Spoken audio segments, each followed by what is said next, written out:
My name is Laura Abbasi. I volunteer here in Rhode Island to help local gun violence survivors become advocates for common sense gun law reform in Rhode Island. And I always say we do activism with a capital A and a lowercase a. And capital A is kind of what Jen Borland gave a presentation on here earlier today about Legislative Advocacy 101. And then we also do what I call like more softer forms of advocacy, like this beautiful quilt. This is a survivor quilt made by survivors and advocates of gun violence prevention, including there's a square here that features a picture from our keynote speaker, Lucy McBath. Her son Jordan Davis is on this quilt. And we're going to be having some, we have a Rhode Island quilt, it's halfway done. If there are any survivors here in the room who would like to contribute to the completion of this quilt, or activists who want to share our story in that way, come find me, or come find that we have some great postcards in the sort of resource table area, and we'll plug you into our next quilting event. It's my tremendous honor and privilege to introduce our keynote speaker, Lucy McBath. She's the national spokesperson for Moms Demand Action for Gun Sense in America and the Faith Community Outreach Organizer for Everytown for Gun Safety. Our stories are very different, but like Lucy, I have one important thing in common with her. The presence of a gun changed our lives forever. My brother Jeffrey committed suicide at age 21, in large part due to easy access to a gun at the wrong time. Lucy's son, Jordan Davis, was shot and killed at age 17 during an argument over loud music. The presence of a gun dramatically altered the fate of a promising young man and his family. Survivors have the unique moral authority to remind elected officials and the public that weak laws have serious consequences. Our elected officials have the power to change the laws, but we, as survivors and advocates, we have the power to inspire and move Americans to take action. Lucy is emblematic of how a survivor can take a great personal tragedy and use this experience to help and empower others. In the few years since Jordan's death, Lucy has fought for common sense gun legislation by sharing her story with the national news media, state and federal elected officials, universities across the country. The story of her tragedy has been featured in 2 documentaries, and she served as the mother of the movement for Secretary of State Hillary Clinton's gun violence prevention platform during the 2016 presidential election. Can you all join me in giving a very warm welcome?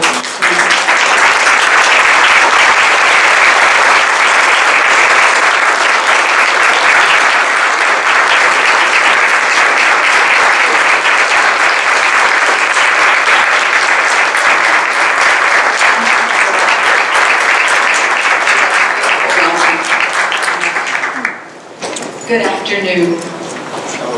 My name is Lucy McBath, and I'm so humbled to be here today, representing Moms Demand Action for Gun Sense in America and Everytown for Gun Safety, and to be standing with so many powerful women and allies to honor the start of Women's History Month.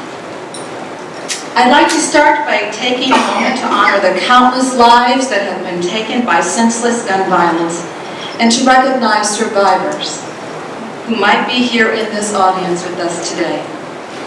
Please join me in standing or raising your hand if you are comfortable, if you have been personally impacted by gun violence. Please stand.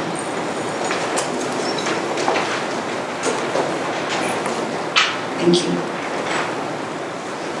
I also want to thank today's organizers, including State Representative Marcia Ranglin Vassell for her incredible leadership and vision, as well as Laura Abbasi, Catherine Sabritsky, and all of the volunteers and community groups who came together and grew this from just one idea into such a powerful event today. Thanks as well to leaders like Representative Teresa Tanzi for being here. It's incredible to see so many committed citizens and lawmakers who are listening to each other and working tirelessly to reduce violence in our communities. All across this country, women are in unprecedented ways making their voices heard. From marching together last month in cities worldwide to running for office to make sure that the issues we care about, issues such as gun violence, are a priority. Women are working hand in hand to ensure they see the attention and the leadership that they deserve. And hundreds of thousands of Moms Demand Action volunteers and other committed advocates across the country, including many in this room today, are showing up at state houses and pushing back against the dangerous agenda of the gun lobby. We are showing up and speaking out because fighting for the safety of our families and communities is inherent to who we are as mothers, who think each and every day about how to protect the ones that we love. My story that led me here today began just over 4 years ago, when I found myself on a path I did not choose, fighting a battle I did not start, advocating to change dangerous gun laws that I never even knew existed. My son Jordan, who was just 17 years old, was shot and killed by an armed man in Florida in a dispute over loud music at a Florida gas station. Jordan was unarmed and seated in the back of his friend's car when the man opened fire, robbing him of his young life and me of my only son. You don't stop being a parent when your child dies. I am still Jordan's mother, and it's still my duty to fight for him. His life ended the day he was shot and killed, but my job as his mother didn't. I still wake up every day thinking about how to protect him and his legacy, how to ensure his death doesn't overshadow his life. Here's what the world didn't get a chance to know about my son. When Jordan was little, he wouldn't eat a popsicle unless he had enough to bring out to his friends. He loved practical jokes. He liked having deep conversations about why there's so much pain and suffering in the world. And I lived in fear my son would be killed. I even warned him that because he was a young black man, he would meet people who didn't value who he was, nor value his life. That is a conversation that no parent should ever have to have, and no parent ever wants to be right about. What Jordan's death and the deaths and injuries of far too many others have taught us is that we have so much more work to do to strengthen our nation's gun laws and to foster peace and understanding in our communities. In light of our new fights in Congress and in Washington, D.C., the progress we can make and are making at the state level is so important, and why I have traveled around the country speaking at state capitals alongside other advocates and survivors opposing bills that put our communities at risk, like Stand Your Ground and guns on college campuses and in K-12 schooling. I've also spoken out in support of bills that we know will save lives, such as background checks on all gun sales and legislation that protects domestic abuse victims by requiring domestic abusers to turn in their guns. And in this work, I've met survivors of gun violence who have told me their stories.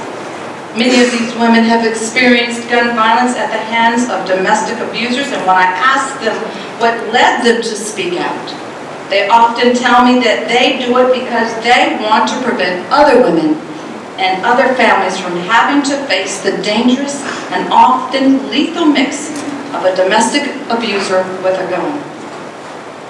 We know that in the United States, women are 16 times more likely to be killed with a gun than in other high-income countries. In an average month, 50 women are shot to death by a current or former partner in the United States. And approximately 4.5 million American women have been threatened with guns, and guns are the weapon of choice in domestic violence homicides. Right here in Rhode Island, more victims of intimate partner homicide were killed with guns than any other means. Gun violence is a domestic violence issue. But this is about more than just numbers or statistics. This is about the lives of these women, their children, and their families.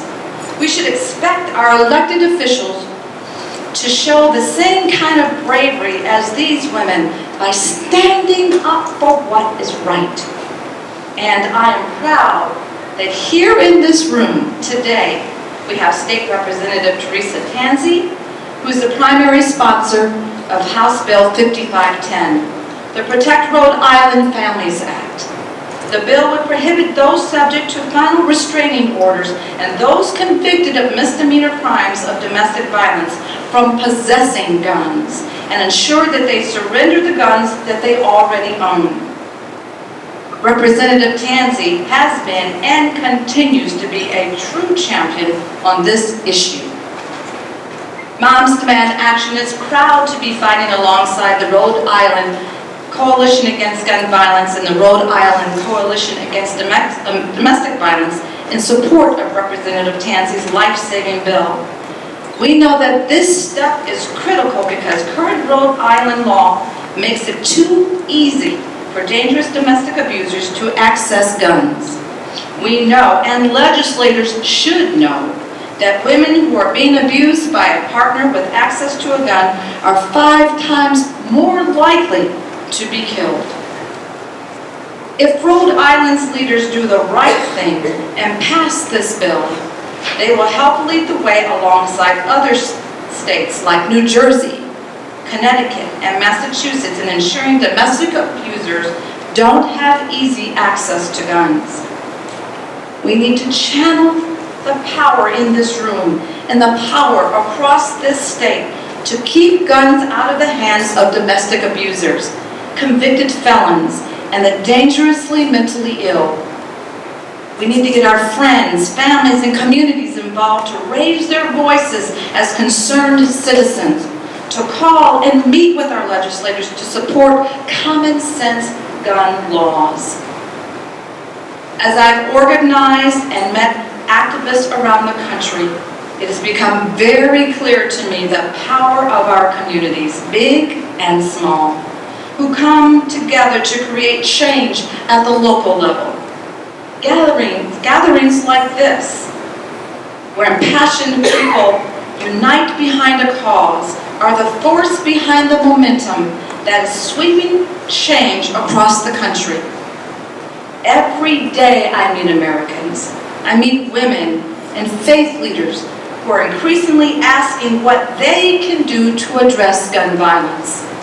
And more than just asking, they're showing up in large numbers and demanding change. Thank you for showing up today. Now let's continue to do this work. Let's continue this momentum. Keep organizing. Keep fighting. Whatever you do, don't back down.